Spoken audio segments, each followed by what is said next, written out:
Surpriză!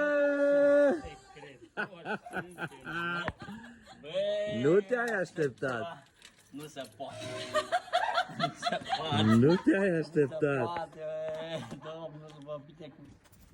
Surpriză! Surpriză! Ai de capul meu, nu te-ai așteptat. O venit de bani străini, de străinătate să-i găsim la noi. Uite, cu mami la plimbare. Băieții sunt în față.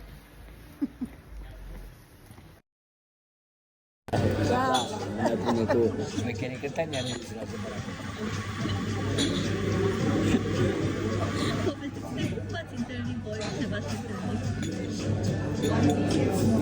Ne-am întâlnit la București.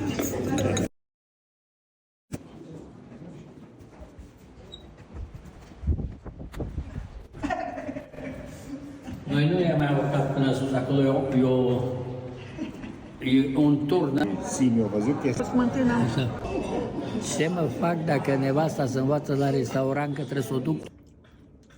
Dar cum broaile ăsta cu cașcaval tot.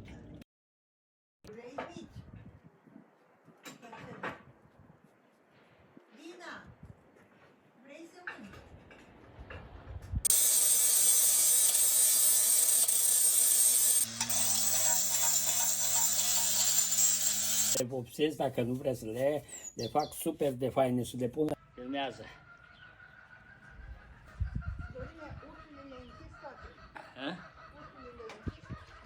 Da.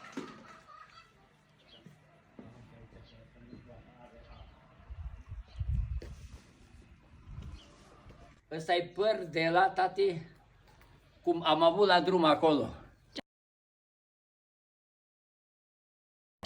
Hai, hai. Ce se iubesc ei doi.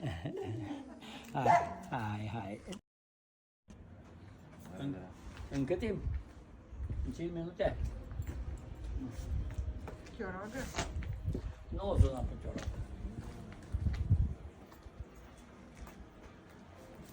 Nu, mă, că lor nu e ușor, că ei dacă sunt departe. Păi nu, dar îl sunai. Să traverseze un oraș. No, ai filmat casa să când ajungi acolo să... Poate nu. Să rămână și cu voi, hai poză cu socru. Prea Să nu mă găsa.